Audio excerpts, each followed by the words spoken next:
everybody, and welcome back to the Friends Without Benefits podcast, where we talk about movies, games, and anything in between. I'm Jeremy, my co-hosts are Kaylin and Dakota. Hello. And today, we're talking about a movie that was released illegally, that maybe, or maybe not illegally, but differently, that maybe we shouldn't have watched, but That shit was legal. somehow accidentally watched it.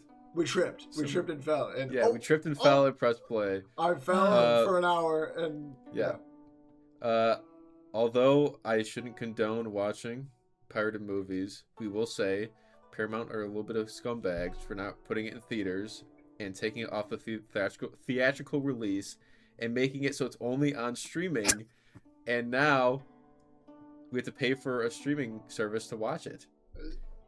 Two sides of every coin. Paramount's piece of shit, but the creators would get less money if people watch it pirated. What is so funny? No, I agree. I think they should have released it in theaters because it would have made a fuck ton of money. But they definitely watch it when it comes out. So watch it even if you watch it on a different website. Watch it 3 to 5 times when it releases on Paramount, so that you get the money that they deserve. So to start off with The Legend of Aang: The Last Airbender, we start off with the overall rating. Just give me an 8 out, or I just said my rating. Just give me a rating. What you think 1 out of 10, and quickly why. Don't explain because we'll go in depth later. So just quickly explain why. Like I just said, I give Legend of Aang an 8 out of 10. I think the best part about it probably was the animation. Amazing animation. I think it's the best I've ever done. It's been topped. Korra was better than the Avatar show, but this one was just peak animation. It seems like the characters from the old show, Sokka, Katara, Zuko, Toph, Aang, seems like they carried what their characters were like into this new movie. They didn't portray them differently. They didn't change any of them for like some stupid reason just to change them. They were exactly how they were, and how they would act when they're older. They did a good amount of fan service. We'll get back into that later. The only things I didn't like, which I made it a little bit lower, was I didn't like how basic the story was. Pretty obvious where it was going. I felt like about a quarter of the way through, I could pretty much figure out what was going to happen. Yeah. Yep. And you already know how it's going to end because of Korra. Like, because of the Korra show, it kind of ruins what the show, like the twist, this movie, the twist, like what it could have, because you already know how it'll end. So that's my general thoughts. Me next. I'll be quick because I basically agree with everything Jeremy said. I give it a 9, though. Oh, okay. For the simple fact that, like, the only thing that was lackluster in my mind was the story, because I already guessed it, like, right when it happened. I actually thought that the, like, Air Temple were, like, a bunch of Nazis at first, and then because, like, I thought the whole thing was, it was just that guy, and then he was like, hey, everybody.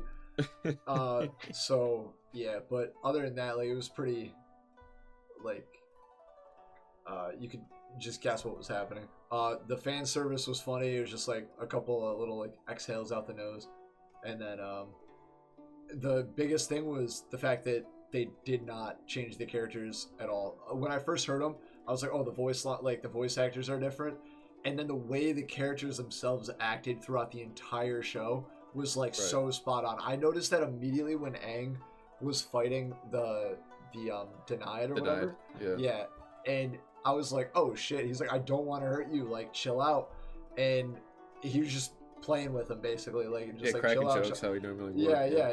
And I was like, oh shit. I'm like, all right, they're basically the exact same. Like, he is the exact same. Like, it was a very good portrayal of him. I'm glad they didn't just like, it wasn't like a different rendition.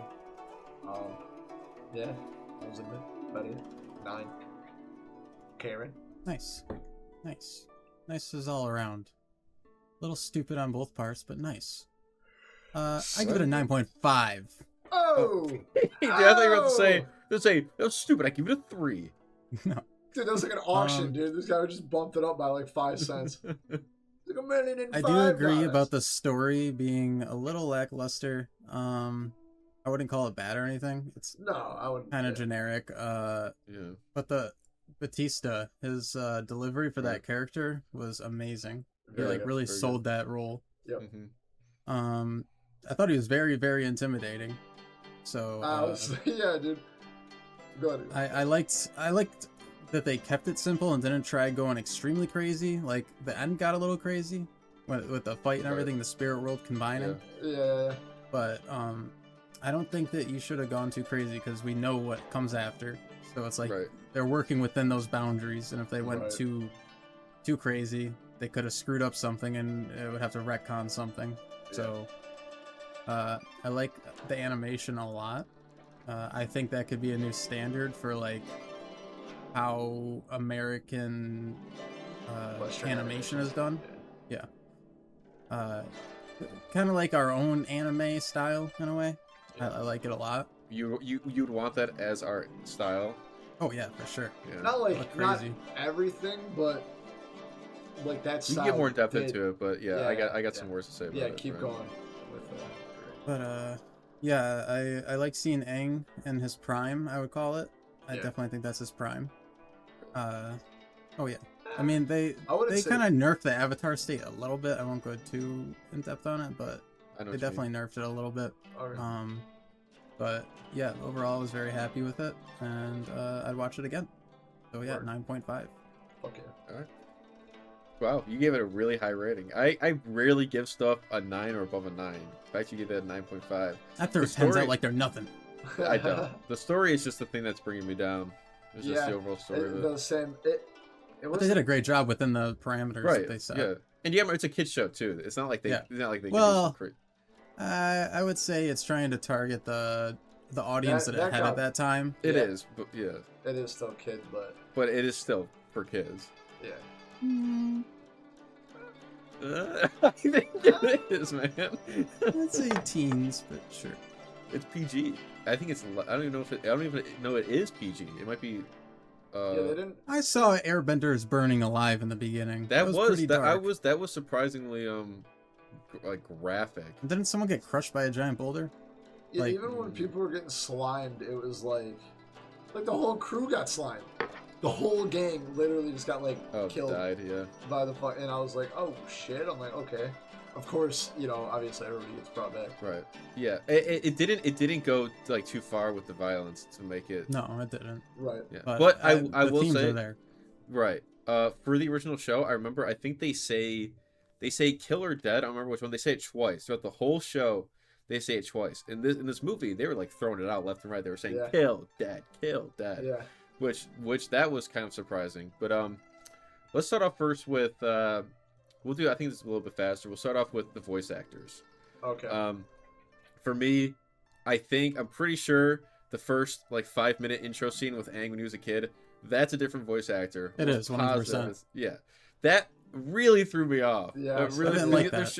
They're showing him as a kid, so you'd think they would try to to get as close as possible. Not at all. That did not feel very. It sounded like a little girl. Yes, exactly. Yeah. Thank you. It sounded like a little girl. A little bald girl. Aside from that, I can't fault them for when they're older, the actors. It's hard for me to get used to. I mean, I love the original show. I've watched it so many times, so it's hard for me to get introduced to new voice actors for these characters that I grew up watching. But I don't fault them for that. There's no way. It's hard to find voice actors that would sound like how they would when they're older. The only thing I would say and things. Exactly. But I would say Toph sounds the best. I think Toph sounds like what she would actually sound like when she's older. 100%. Good. And fucking one more thing. Stephen Young is fucking Zuko. Are we serious, bro? I love that. I don't care. I love Stephen Young. I didn't hear it at all. I couldn't even tell. I heard it the entire time. It bothered me a ton. He did a good job, but I think they could have brought back the same voice actor because he's also in Korra. And he does an amazing job. I just think that's Zuko. Zuko's he's voice in can't Korra. be replaced. He's in Korra as somebody else. I know, as General Iroh, his grandson. Yeah, but he would sound too young for his age. I don't think so. He sounded more adult even at that age. I mean, he's an adult, so he can sound however he wants. He's an adult. Yeah, I thought Steven didn't have enough. I wouldn't say anger because he got past that, but enough rasp to his voice, I would say. Well, okay, so to go against you, I would think it'd be weird if they changed every voice actor but left Zuko the same voice actor. That would they're all kids. It's like all or nothing. But no, yeah, I like what Dakota's saying. If they were to change one of them, they got to change all of them. They can't leave just one guy, the original voice actor. They got to change them all. I'm pretty sure the original voice actors were actual kids though at the time, and the voice actor for Zuko wasn't. It doesn't. What I'm saying is it doesn't matter if you change the main cast voice actors for this movie. You can't just leave one that is the original. Right. It would just be weird. You had to change them all. I could see it just being like an Easter egg almost, like I dream again. But I thought that the voice acting was weird at first, and I pretty much immediately got past it. Yeah, I was able to get past it after. Right when I got introduced to it, I was like, "Oh!" I was like, "Yeah, I don't know what I expected." I liked Aang's voice a lot. I did. I took a while to get used to. I didn't at first, and then Katara, I didn't like at first, and then I was like, "Oh, whatever," and like almost immediately. And Zuko and Sokka were fine. I didn't have an issue. I just love Stephen Young. So I didn't. Yeah, Toph, great. Gay. Toph, great. Toph sounded the best, I feel. Yeah. I don't know if you know this, Caitlin. You probably don't, but Stephen Young, I think it's in the next season. I actually don't remember. It might be season 3. He voices. There's like a little special they do. I think it's like 2-episode special. He voices the first ever Avatar. They do like a little special. Oh, really? How like the Avatar came to be, and Stephen Young voices the original Avatar. So that is weird that they brought him back for a completely different character. Wasn't that... say they shouldn't bring back the same people? Yeah, so that's why I just said it's a little weird, but it was for a special. It was literally for an episode or 2. Yeah, not a brand new movie. What was his name? Taga, right? Yeah. Like you said, Dave Bautista, great, did a great job. Good. I thought he had the best voice. Yeah, I couldn't tell it was him. I knew right away. I could tell. Kaylin said it when we were watching. I was like, oh shit. I think like the story. Sorry to like go back to that, but it did feel very like anime trope-esque. Oh, 100%. Like there were so many like the JoJo pose. What's JoJo posing? There's Special Beam Cannon, dude. There was a JoJo's Bizarre Adventure. Yeah, they copied a lot of. What's the pose? It's like a. I'm not doing it. No, look it up. JoJo pose, dude. Yeah, no, it was good. It was very like. There's a lot of inspiration taken from popular anime. Yeah, and dude, the end. They had time. They're just fighting a god at the end. Like the guy was just god at that point. Yeah, that was a Dragon Ball battle. Yeah, it was. I'll get into that a little bit more, because it's heavily influenced by Korra. Shit. Well, yeah, we'll talk about. I don't want to talk about too much of it because it'll ruin Korra for Kaylin, so I don't want to get too in depth. But I'll explain a little bit of it. So, we'll do one more broad thing. The fucking animation. I mean, come on, dude. Yeah, animation. I'm just watching it and I'm like, holy shit! Like this is peak. Like this is insane. There was one part that I pointed out. Me and Dakota were laughing at when he's rescuing Taga when he first frees him. Yeah. They're sliding down the mountain and he's unconscious. He's a PNG just sliding on a rock.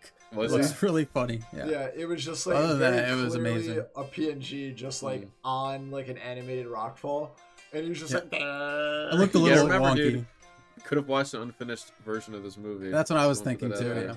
Yeah. Dude, we just busted out laughing. If that's scene, unfinished, dude, that's insane because we saw it. Right, exactly. So much good shit. Yeah, I want in that same scene. I have an example of how good the animation was. When they're falling off the mountain and Aang is chasing Taga.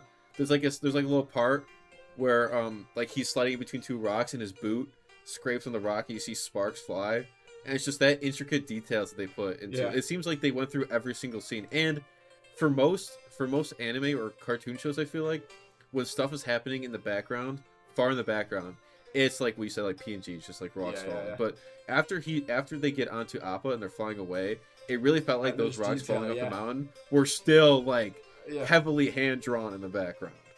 I remember, everything felt like real and alive. I remember one of the fights, like the earth bending fight. I think right when Toph gets introduced, I was like, oh shit. I'm like, wait, dude. Like with the metal bending, just like gooping everybody up and just like bang, bang, crunch, snap. Like, dude, it was sick. And everything felt quick. Everything went quick. Yeah. There was something you were just talking about that reminded me of something. It like the fight scenes. Fuck. Anyway, I'll try to remember it. I'll try to remember. I can't think. Nah. All right. Can you get something to say about the animation before I move on? Not really. It was amazing, and I already kind of said my piece that I think that should be a new standard for American animation in general. Yeah. So, I haven't really watched a lot of American animation like in today's time. Okay, well that's what you're basing it off of. Invincible. Yeah, Invincible. True. Invincible. Yeah, Invincible could use that animation. Was it? Yeah. Did it feel like I didn't look it up. It was hand drawn, right? Because it felt like it felt so good hand drawn that it was like CGI. It felt, dude. It looks so good. I don't want to make any false accusations or anything, but I wonder if they used AI at all, because some things did look similar to AI animation, like the silhouettes of characters and stuff in a way. I don't know how to explain it. It was like a little uncanny. It looked amazing, but it was just uncanny. I'm gonna say no to using the AI. I feel like they would have taken their time in hand. No, I'm sure they did, but it just was very similar for some moments. So yeah, I couldn't tell if they implemented CGI or if it was all hand drawn. Because if that's all hand drawn, that's fucking insane. First of all, I'm sure it's some CGI. Yeah, well, like in the original Avatar show, you could clearly tell when they used 3D effects, like at the end with the. That was in like 2005 though, so. Right. True. One thing I want to mention too. They haven't confirmed it or not, but yeah, if this is what Kalen said, is everybody's thinking. So, in the beginning of the movie, I felt a wave of nostalgia when they first introduced Republic City. When Aang goes back to Republic City, they had like just quick cuts of fucking fan service. The Secret Tunnel band playing as soon as they pop up. Cabbage Man, dude, the guy foaming. The Warriors, the Kyoshi Warriors. The Kyoshi Warriors. That was the end. They were at the end. But the guy foaming at the mouth when Aang shows up. Yeah, and he's got a kid and his wife in, and she's pregnant, and he's like, ah! He did the same exact thing he did in the original show. Kid were both like, ah!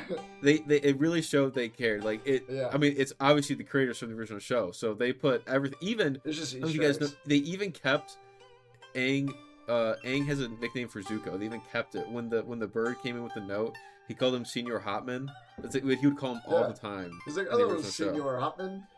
The one thing, exactly. You said it like perfectly how you would say. I remember that so much. I didn't hear it, but Toph would usually call Aang Twinkle Toes, and I'm surprised they didn't. Yeah, I didn't hear it. There was a blind joke. There was a blind joke. Didn't she say Twinkle Toes when she's getting in the jacuzzi thing or the cove they're in? I didn't hear it. That would make me happy if she did. I just don't remember her saying it all. Do you know why she calls him Twinkle Toes though? Because she can't hear his footsteps. There you go. Dakota got it. He's light on his feet. If you're the first time they fought in the, she's like, whoa. She's like, what the fuck are you? Yeah, because she couldn't see him. Yeah, very good, Dakota. Very good. I got knowledge. I watched the show through like a million times. I know the show. Like, this shit's tough. But yeah, it seems like I'm gonna move back to the characters for a second. The main cast. It seems like they kept their quirks and mannerisms, like we said, for each character. Like Zuko is like super headstrong. Like he's like the man. But like one word can be said to him and he gets embarrassed immediately. Like, he gets immediately. Oh, I'm shy. I'm just a boy. Fucking evil. Aang cracking jokes all the time while fighting. They kept his inner child. Yep. Toph being super loud and non-ladylike. It was a big staple in the original show. I mean, there was a whole episode of her being non-ladylike and being made fun of for it. But like her her picking her ear or like her toes or shit, being super non-ladylike. Sokko being over the top, hyping himself up over time with like the story of explaining that he's the best. Yeah. Oh, that's when the JoJo pose was when Sokko was telling the story. Yeah. And they kept. That was sexy. Exactly. I got so much pussy back in the day. They kept his old body animations, and that's like the best I really can explain it. Like when he's talking, when he exacerbates his words, his head gets huge, and he sits forward. Like they do it. They do it only for his character. Yeah. It feels like, I love it. And Katara being like the rock. She was just support healer, dude. All right, fuck. Toph jacked as fuck, dude. They're all jacked. Dude, they showed Zuko when he was fighting. I think when they first started Maybe the second fight. When his shirt gets ripped off? Yeah, when his shirt's ripped off. That's in the final fight. He's fucking Diesel, dude. I was like, holy shit, bro, is jacked. Aang is too. Yeah, Aang, yeah, they're all jacked. Everybody. They showed Aang, and I was like, oh, fuck, yeah, when he gets hit and then he's getting flung around. Dude, everybody was jacked as shit. It was sick. Yeah, that's about it. Toph is mommy. Toph is fucking mommy. Yeah, bro. What did you think of the characters, Caleb? Just like how they were portrayed in this movie. I loved it's Aang is how I always envisioned him and wanted him to be, and I wanted to see that version of him just being a badass. So when we got that final fight with him going Super Saiyan, I was like, yes. I was like, this is the best thing ever. Did it remind you of like the original show from the what the like how he went like Super Saiyan in the original show? No, this was like on a whole nother level. Went harder? I think he went harder in the original show. Hell no. What? When he got the staff? No way. Oh yeah, with the staff. In the original show, he went way harder. Dude, no, he did Ozai not. was running for his life, terrified. In the this original guy is show. a god. Yeah, this he guy flung him to the ground. That was just a he's Fire Lord. Full god status. This guy. Fire Lord Ozai, fucking schmozai, dude. Fucking. If we put him on a power scale tier list, Ozai would be like C, and this guy would be like S. During Sozin's comment, you think yes, Ozai compared to C. this guy, yes. It'd probably be I do like not agree with you. He'd be like an bit on A. that. He'd be like an A. B without the comment. Compared to this. I'm saying in comparison. I don't think so. I think he was way stronger now. I think Ozai. I don't know about that, man. Can we How talk would he be about stronger as a kid? Can we talk about them just destroying tornadoes? Just that felt so overpowered. Like they tornadoes jumped out. They were like, wind. feel the tether, and I'm like, I don't think that was overpowered. A special beam cannon, and he keeps stopping people's hearts with his fucking wind blast to their chest. I was like, that's OP. Bang. Yeah, that was weird. I like that a lot. That was sick. So I liked a lot of the new air techniques that they showed. None of those were in Korra. That's like brand new stuff of like the tethering, them using each. I think it's because they had the opportunity to play with two airbenders. Like they haven't had that chance before to have two airbenders go back and forth like that. This is the power of two. Well, I mean, technically they could in Korra with Tenzin and Korra, but they didn't. I really don't. Yeah, they probably just didn't think of it at the time. But yeah, this is like the first time two. I shouldn't say true airbenders, but somebody who has had airbending skills for a very long time. Airbenders. Yeah. Well, Taga wasn't an airbender at birth. He was given power. He's mastered it. True. Yeah, I agree. Yeah. Well, that's what two master airbenders. I thought that he was gonna like really show him some crazy shit. Like even like I was hoping he was gonna learn a lot more. Like he did learn. I thought he would learn the special beam cannon shit. I was hoping. Yeah, I was like, well, he'll probably like try to learn that now that he knows it. Like it exists, he can like I don't think he would. It's kind of like bloodbending for Katara. Like he probably wouldn't want to do that because it's too evil in a way. Yeah, he wouldn't really use it. That's kind of an insta kill, so I don't think he would use that. Just like in at the end of the movie, they only did it once. I'm kind of upset they didn't do it more. I don't know why they didn't let Zuko do it, but he redirected lightning at the very end. I didn't see that. Yeah. I was really hoping some of those fight scenes I would see Zuko, conjure up some lightning, but they never did it. But that was another gripe. I don't know if you're gonna talk about this at all. I feel like with the runtime of the movie, I understand, but Zuko and the other characters got sidelined a little bit. 100% agree. Yeah, 100%. Sidelined pretty hard. I don't remember Zuko talking much. Other than the beginning. I remember him talking, but I don't remember him like on his own doing anything. They were like, quick, we have to fucking weld this fucking ship together. Like, yeah. I'm like, dude, it's taking forever for Toph to just like crank this shit up that she would just have normally. That reminds me of something I want to say, but real quick before I say that, again with the lightning, I thought it was going to be used when they were in the storm, like Zuko redirecting lightning away from the ship. That would have made sense. That would have given him more of like a responsibility. Is while they're going through, he's got to redirect lighting off the ship. And fuck, I just forgot what I was gonna say. They didn't have that many fight scenes in there, but one, when the fight scenes were there, they were fucking there. Yeah. And two, a lot of their set pieces made up for no action. Like the sun in the background you're talking about. Like Aang saving Taga. That's like an action set. That's like a set piece. It wasn't action, but it was more of like a set piece. When they're like going through the storm, not really action. It's like a set piece. Yeah. They had Like, major shit's set going on. pieces that like covered for no action. Right. Well, I would say this show is more of like an action and adventure instead of just action, you know. So it makes sense that it's a balance between fighting and then exploration. Yeah. Right which when I like. Right when Taga saw Toph and he's like, Earthbender, like, yeah, he's like ready to kill her. Yeah. I was like, yep, here it comes. Like, this dude's getting bullied by the Earth. That was interesting though, to change it from Aang lost the oppressors to the Aang lost his nomads from the Fire Nation, and Taga lost them from the Earth. Showing just like every like Attack on Titan, that the cycle history repeats itself. Yeah. If it's not the Fire Nation, it's somebody else. Yep. Well, yeah, Earth. Yeah, I mean, I'm sure the Airbenders at some point have done it. They did. They were doing it. Yeah, they were. They weren't, but Taga wanted them to. Taga did, not the leader, not the original Avatar. She wanted them to be peaceful. Well, they were air nomads, so usually nomads aren't the ones that like set up shop and start going to war. Well, it seems like there's different groups, so it's not just air nomads. It's like different tribes that have different beliefs. When she started giving power to non-benders, that became non-cultural, if that makes sense. So like people who were airbenders, they're part of the culture already. But then when you bring in people who aren't, and they're like byproduct and air nomad, and then they get the ability to have air bending, like, they already have different beliefs. Yeah. When, I feel like Taga. When you're like raised with the ability, the monks like instilled it in you to be like humble and like peace loving, friendly, like don't kill, this and that. And like all those kind of like morals were set into place, and like responsibility to like take care of like the gift they were given, you know, as like a monk. Well, they necessarily don't peacekeepers. Exactly, but they don't necessarily all have the no kill rule. That's just Aang's rule. Yeah.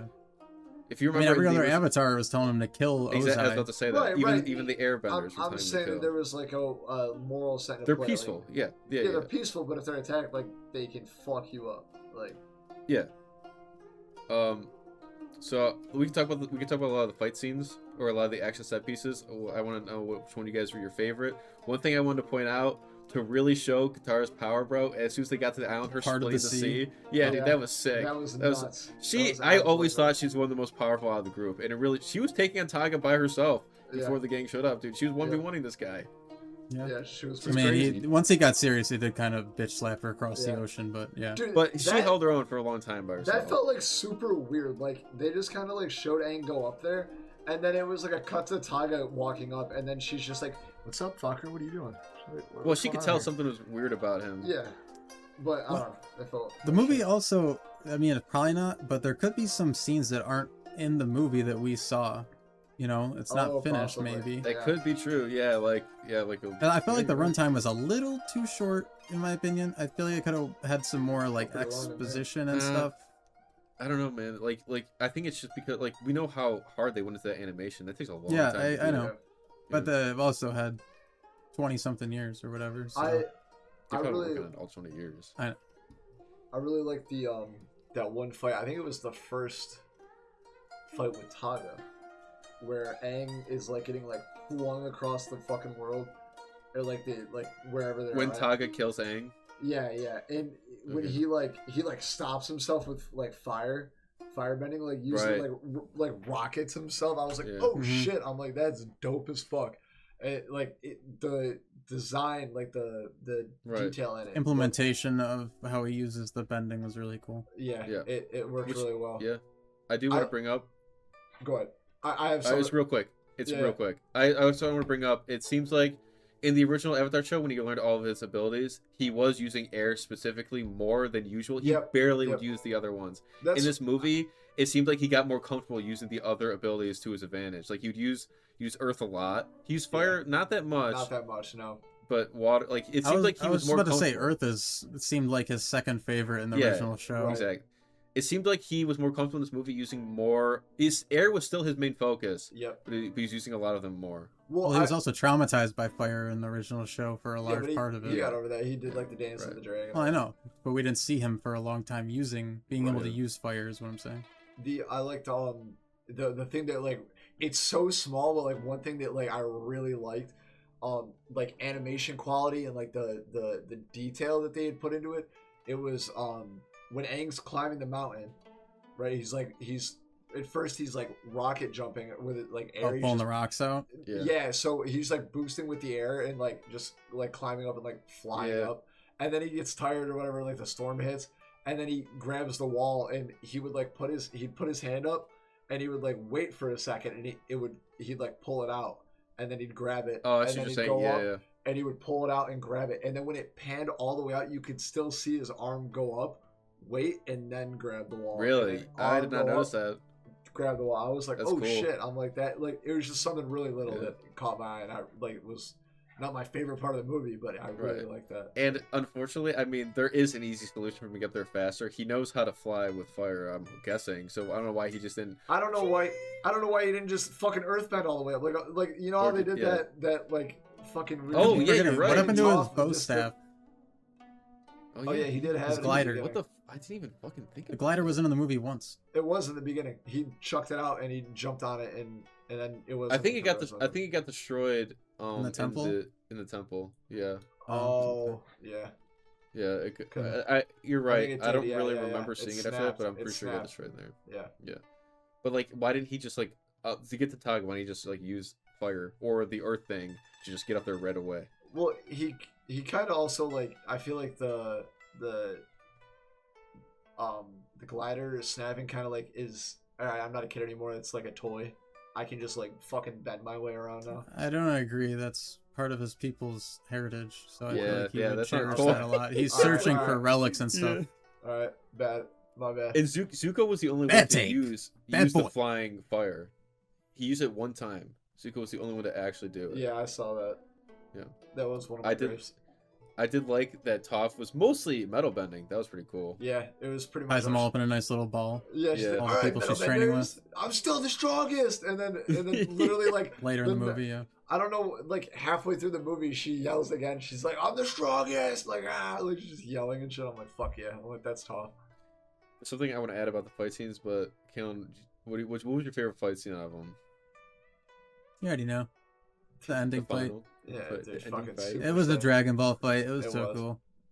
He literally went Super Saiyan Ultra Instinct, and he was like, "Bow down, I am the King Avatar." Dude, and he just fucking smacks him around like a toy.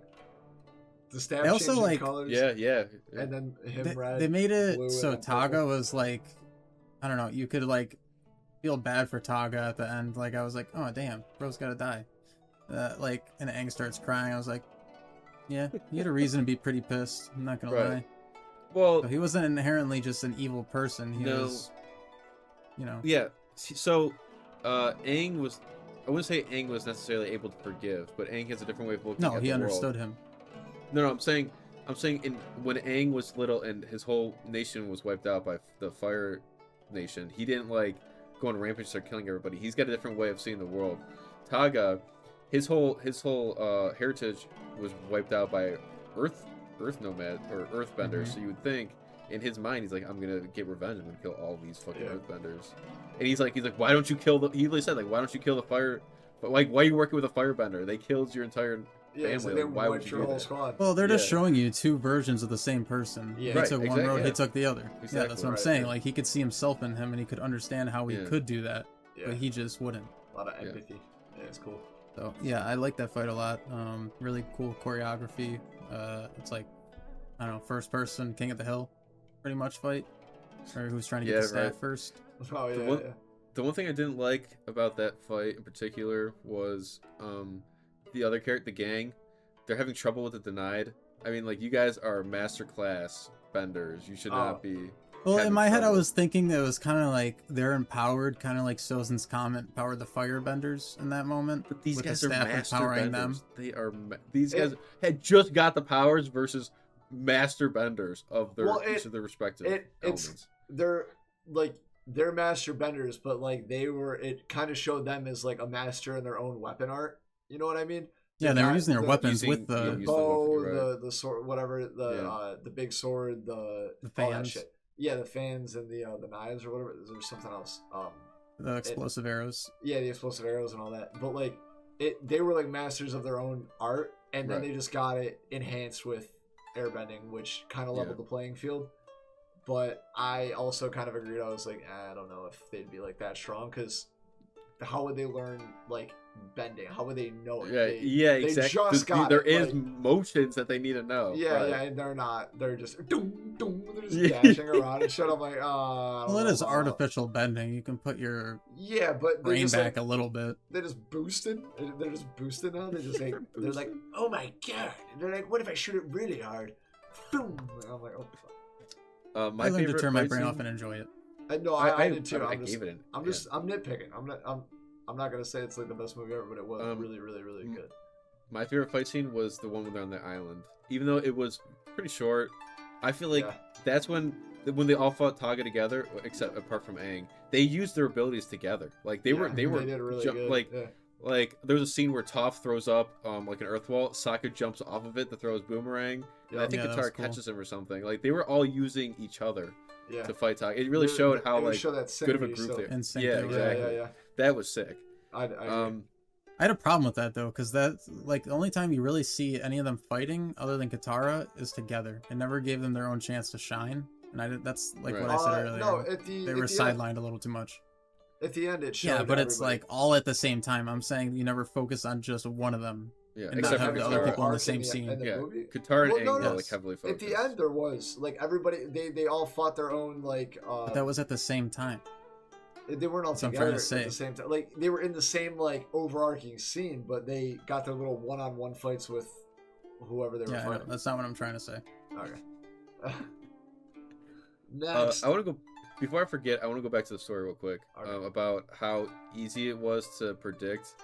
As soon as I saw Taga come into play and he was forming a bond with Aang, like I could tell immediately, like, oh, he's the bad guy.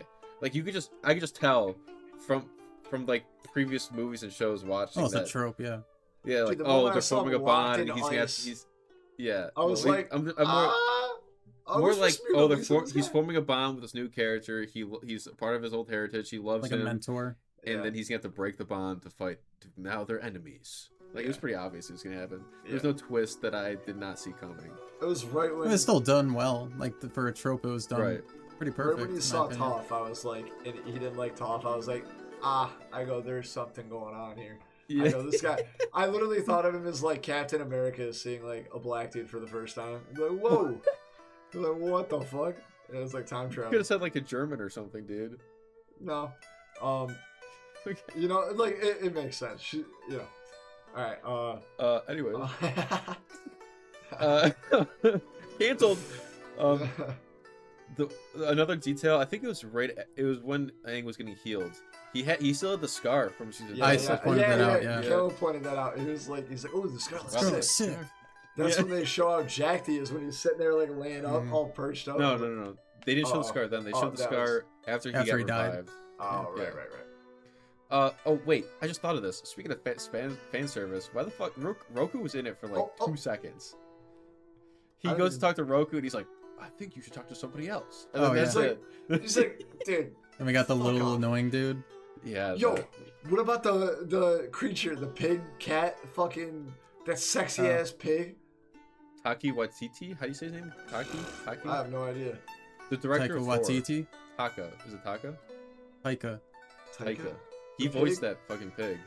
Did he? Yeah, dude. That shit was crazy. I was like, what the fuck? He always plays goofy characters. Yeah. Dude, and... Right. Go ahead. Yep, thanks. When he shoots his head out, and he's like, all right, everybody, get in. He's like, boom! I'm like, what the fuck is going on? It was like an acid spirit. He can like do. Yeah, he can do they whatever. took acid when making that scene. Yeah. For sure. No. I'm telling you, man. Whoa. Still not done. I'm just saying, real quick, when you get more into Korra, it's not that far off. But no.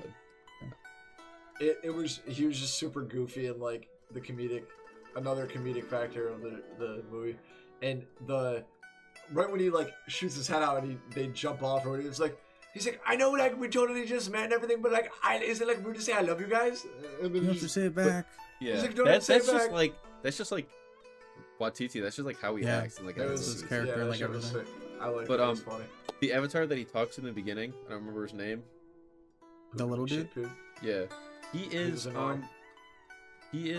I don't remember his name. He is the little kid from Indiana Jones.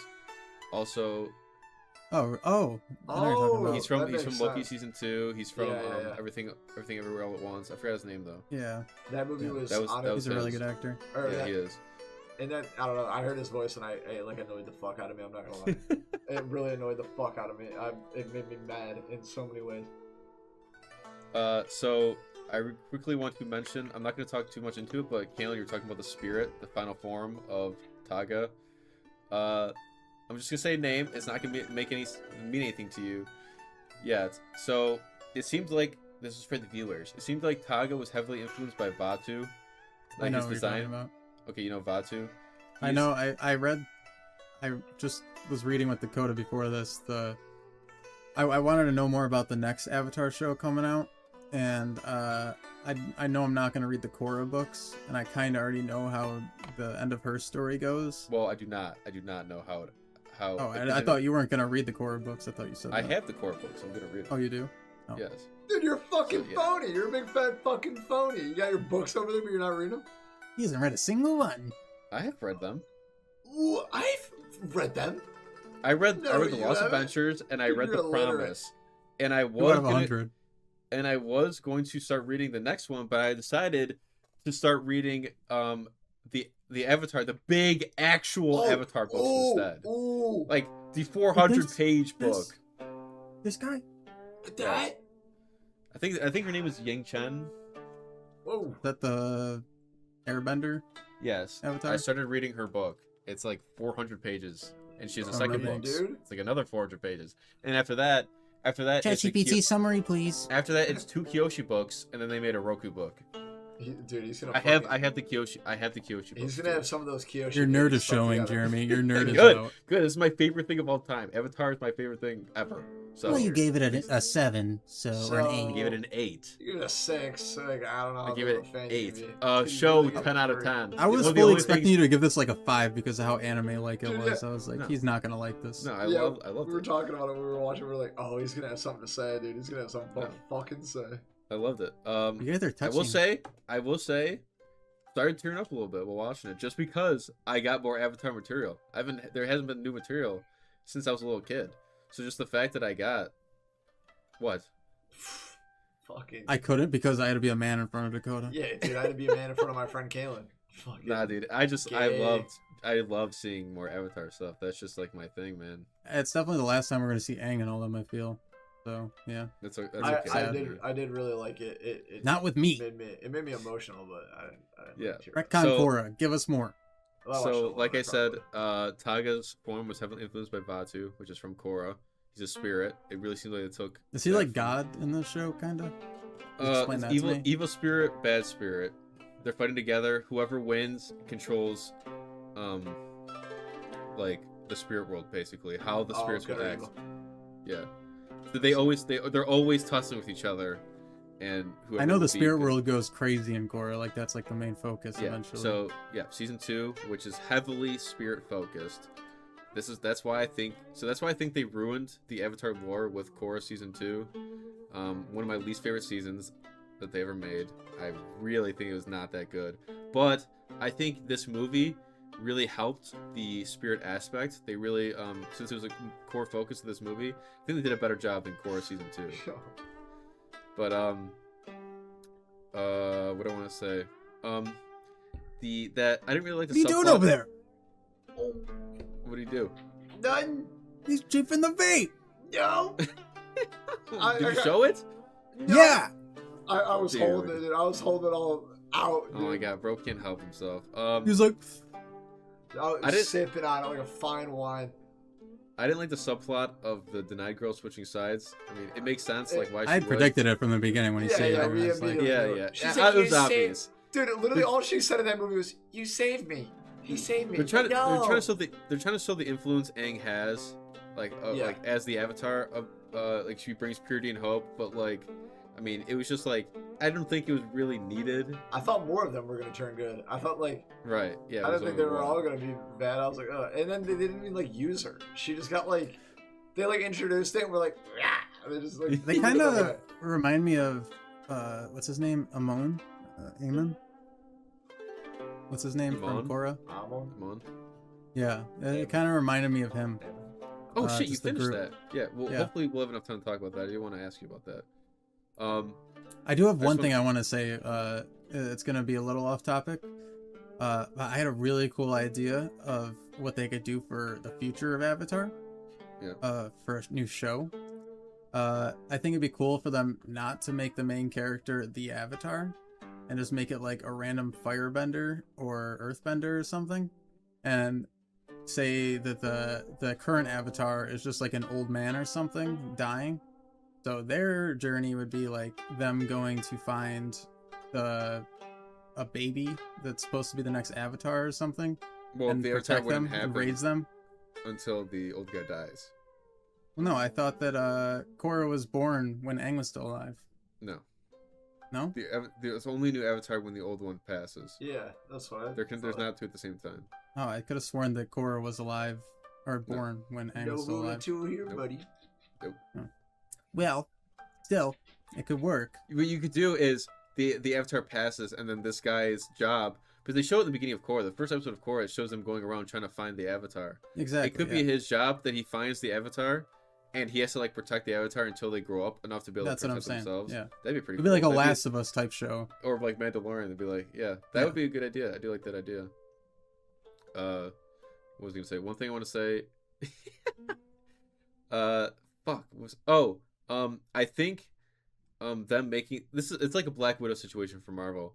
Good movie, but placed at the wrong time, right? Because we already know how it's gonna end because of Korra.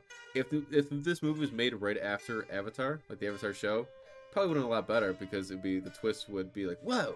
But you already know there's no airbenders in Korra, so we already know this show's gonna end with no airbenders. I kind of disagree, because we also got the prequels to Star Wars, and they still hit harder than the originals, in my opinion. I don't think the timeline mattered. No, I think it does for me, because I already knew how it's gonna end. I feel like Anakin becomes Darth Vader, and it still hits. But yeah, and I feel like like that it was. They just like went all out with the animation. Like, it doesn't matter. It was just like an extra story. But, the edges of the story. You don't know the actual how it went. Yeah, you don't know the. But the core focus of they could have done something else not related to airbenders. But the fact that they had the core focus of the story be that people are they're trying to find a staff to turn people into airbenders. I already know it's not gonna end up like that, because Korra has no airbenders. They could have done a completely different story, not involving airbenders whatsoever. And then you're right. Then that would have worked better. So I did write down, but I guess that's pointless now. I did write down that with the new show coming out, it explained that Korra did something post-apocalyptic to create Cataclysm. Yeah, to create all this shit. Yeah. So I was gonna be like, well, we don't know what really happened. So either they could make more Korra content explaining what happened, which would be new and refreshing, unless they explain it in the show, which I hope they don't. It's in the books. I was about to say, if you said it's in the books, then it doesn't really matter. So then that complete. I'm glad they did, though, like a reset kind of. With I thought it was getting too futuristic in Korra. It's like, what's the point of bending? I still like the cyberpunk idea with an earthbender. So I think that was a really good idea. I wish they did that. Yeah, it sounds cool in thery, but I don't know. Because I like it being old timey. It was like steampunk almost, wasn't it? No, I'm saying they were gonna make a new show that was cyberpunk-esque with an earthbender, like. Korra is very steampunk. Yeah, steampunk. Right. Key. Story had a pretty deep message with Aang, like having the opportunity to revive his old tribe, like by giving people. Yeah, but he realizes that going about that is not the right way to do things, and I think the whole point was, as long as his culture of air nomad survives, then the air nomads survive. Right. That's basically what he pretty much learned, is as long as people pass on his culture. As long as he's alive still and has children, 1,000 years from now, there'll be a new batch of airbenders. Right. Yeah, can't his kids have kids that are also airbenders? Well, yeah, as long as they pass on which they do. Aang has 5 kids, right? And then Tenzin has 4. He has 3 kids, and then Tenzin has. Dude, 3. I'd be 4. They have a baby.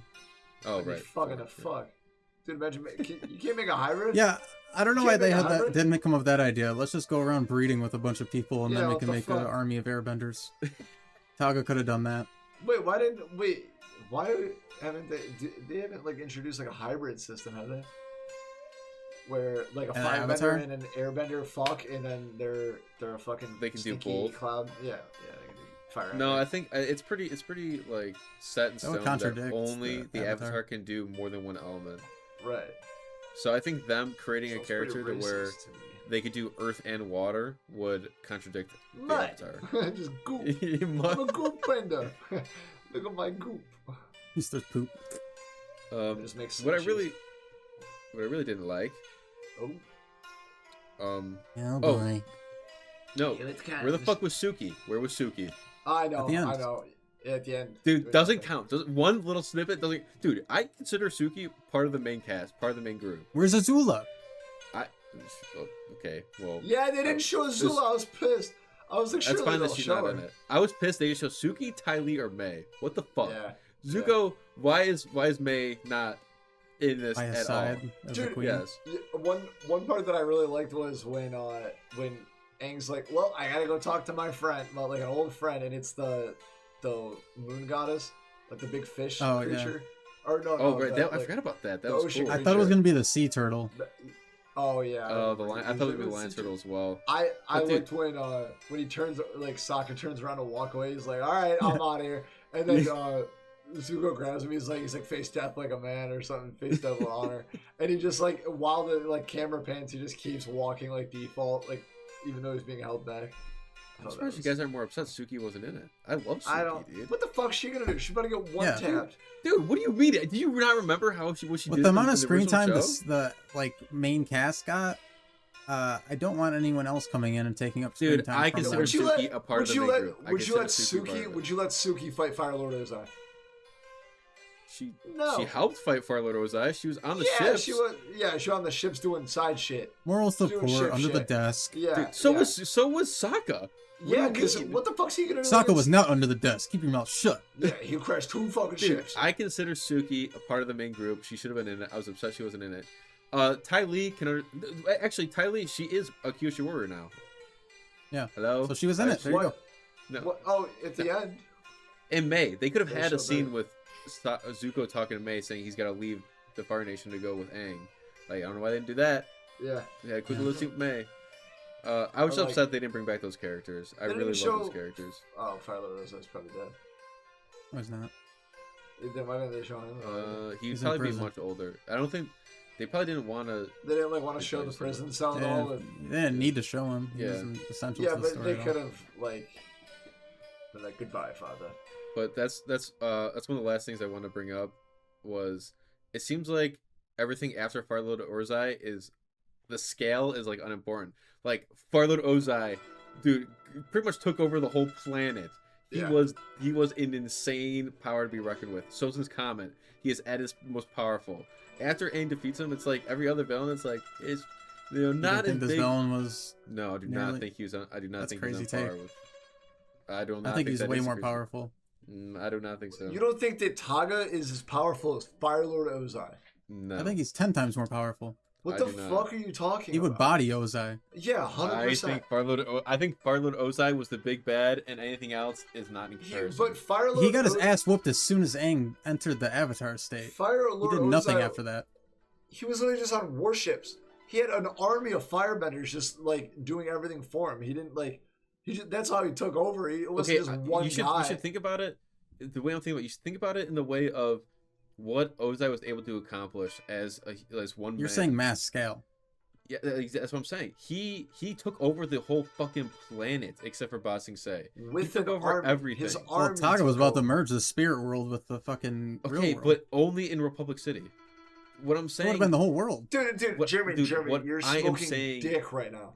What I'm saying is crazy. The scale Ozai was at, I don't think it's in comparison to anything they could do. No, because Ozai took over the world with an army. Like he conquered. Taga was gonna take over the world with an army of the Denied. It was one guy of like a god. You think Napoleon could beat Conor McGregor in a fist fight? Like at all? What? The Denied. He had the Denied on his side. He's like, kill everybody. That was like after he bodied everyone. It was one tiny city. It was right when he started. The Fire Lord. That's what I'm saying. The Fire Lord had been taking over the world for years. Yeah, you don't think Taga would do the same thing? He had but he didn't have the opportunity because Aang just shut it down right there. I know, but Ozai was able to. That's my hope. Ozai's because of the Avatar wasn't around. There was nobody to put him in check. Yeah, what do you mean? I know, dude. That's what I'm saying. Ozai's scale compared to Taga at that point, there's nothing in comparison. I'm talking about strength, like power, raw power. 1-on-1. Yeah, that's what I was talking about. I'm not talking about the grand scale of his army. I'm talking about the grand scale. Power scale wise, I don't know, man. To be honest, Taga with his spirit. Okay, how about Taga with? How about? Okay, hold on. Don't back without his fucking thing. Don't back right now. I'm saying. Yeah, when he's just normal Taga. Yeah, I think it's still body. Normal Taga versus Ozai. I think normal Taga. No, I think Ozai. He wins 9 out of 10 times. No, I think Ozai would beat Taga. No, he's stopping his heart. I think you guys are just He just bodied 5 of the best benders in the world solo. An insta-kill move. It'd be Fire Lord Ozai without Sozin's Comet versus just Taga, like normal Taga. Taga wins. Yeah.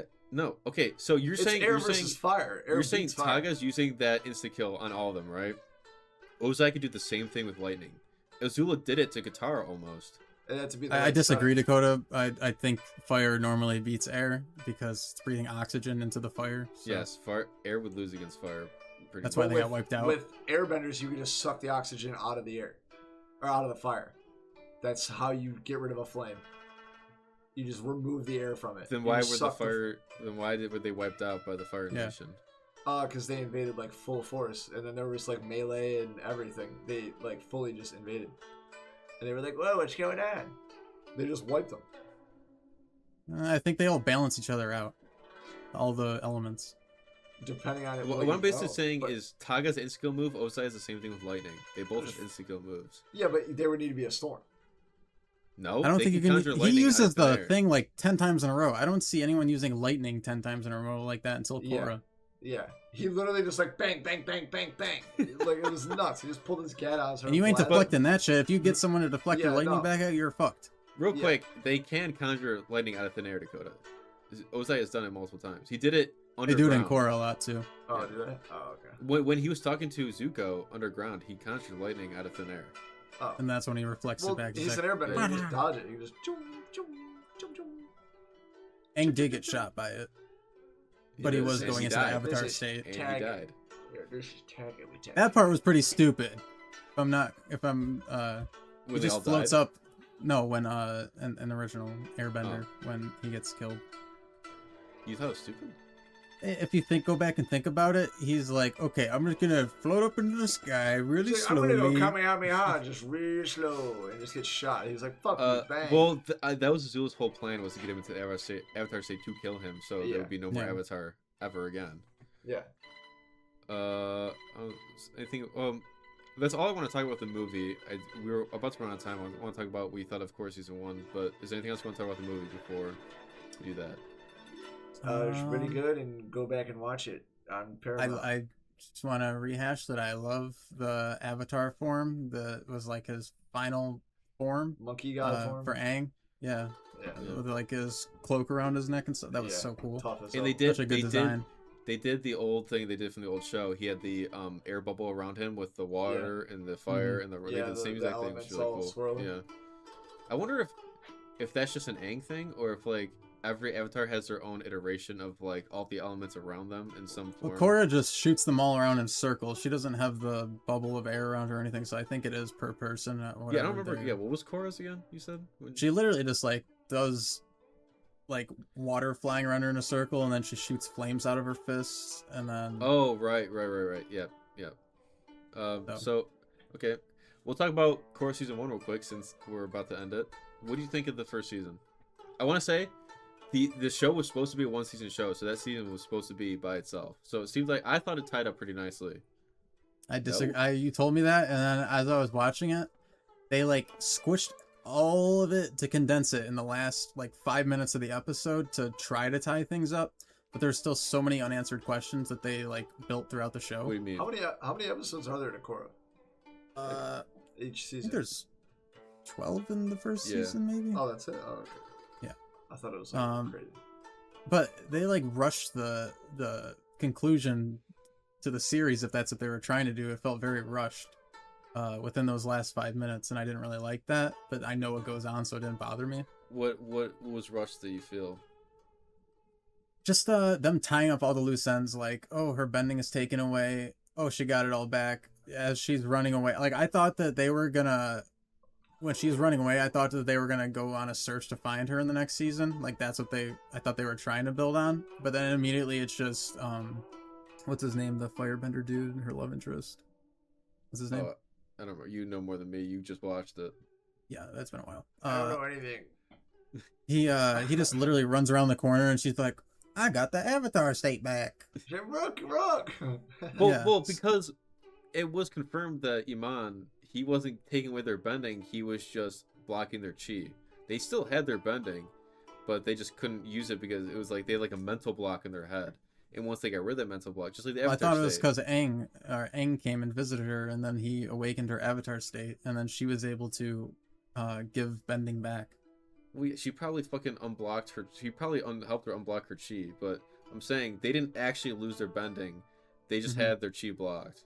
They still had it. So she probably was just like get rid of that mental block. Get rid of that little blood clot right there. Get rid of that blood clot right there. Yeah. Yeah, it was weird that she could just do air bending. I don't remember if they explained that. She trains. The whole season is her training. I know. I'm saying after she gets her bending taken away, she can only do air bending. Really, for that period of time. Yeah, because she uses that to fight Amon in the end. Amon. That's like, yeah. Did you like the did you like the reveal that he actually wasn't a bender? Were you surprised about that or no? Sorry, that he wasn't because he was saying he wasn't a bender. Yeah. So did you like the reveal that he was a bender? I mixed it up. I did really like the backstory between him and his brother. I thought that was very sad and depressing, and then them driving away on the boat, and then that's the thing they covered for you many months ago, if you remember. Yeah. That was a little depressing, and I was like, damn, he's not such a bad guy. He was just raised by a shitty person. Do you remember? Did you remember Dakota saying it? I didn't. No? Okay, good. Because Dakota months ago, he's like, "Will they both blow up in a boat?" I'm like, bro. Puts his hand I have the memory of a dead pig, so good. I'm glad you remember that. But yeah, they had a very fucked up childhood. But yeah, I when I first watched it, I was surprised he was a waterbender. I was like, what? Yeah, no, I was surprised when he started bloodbending. I was like, what the fuck? Yeah, that was cool. That was a cool thing when he just started bloodbending everybody. I liked the ending of her and the fire dude getting together. Yeah, I did too. I'm glad that there's more to it, and I'm excited to see more, because I find the universe very interesting when they delve more into the supernatural aspects of the show, and it's not just like slice of life, because the beginning of the show felt very slice of life, and I kind of get bored of slice of life anime and things pretty quick. I want to like them, but this is not my cup of tea, so it took me a little bit to get hooked into Korra. And then some other things came up, and I ended up stop watching it before the last 2 episodes of season 1. So we just got really busy around that time, I think, with the podcast and stuff. Yeah. But yeah, I enjoy Korra. I wouldn't say that it replaces Avatar or Aang's story at all for me. I would say that I still miss Aang's story, and I would prefer it over Korra's. It's just a good it's like a midnight snack. It's not the full course that you want. Yeah, so, all I'm hearing is don't watch Korra. That's all I'm hearing right now. No, I don't even watch Korra. It's a good show. It's just Avatar: The Last Airbender is a 10 out of 10. Yeah. I would say that's like an 8 out of 10. If you so far.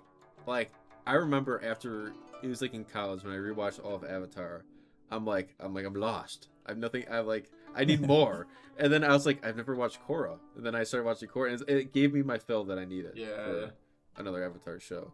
For me, I mean, you already seen the movie, but seeing Aang again was so cool to see.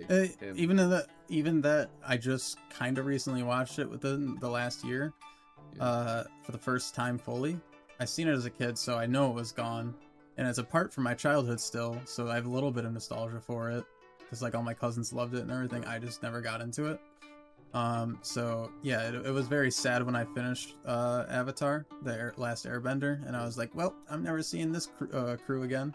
Yeah. So it was very exciting to see them in their prime. Yeah, it was very exciting to see them in their prime and all together and happy somewhat at the end, you know. I meant more of like it was cool for me to see Aang and Korra at the end of Korra because I haven't. Yeah. I thought you were talking about the movie. No, like I'm saying, since you saw the movie, you saw them growing up, and then you just saw him at the end of Korra. But it was like for a very long time since I seen Aang, and seeing him growing up at the end of Korra was really cool. Yeah. But in Korra, he's not like he's a spirit. Not young. He's old, right? Well, he's like 40. Older. Yeah, but he doesn't look like how he does in this show. No, he's around the age where he does. Like a micro beard. Yeah. Micro age. Quick question before we end it. I was talking about this with one of my friends. Does you know the flashback when their courtroom scene? Yeah. Does Sokka die? No, he gets. I thought he was going to. I think he just gets choked out and just gets pretty much crushed. Because Sokka's not in the show. They don't explain where he is. Really? Oh fuck! I just ruined that for you. Oh my god. Well.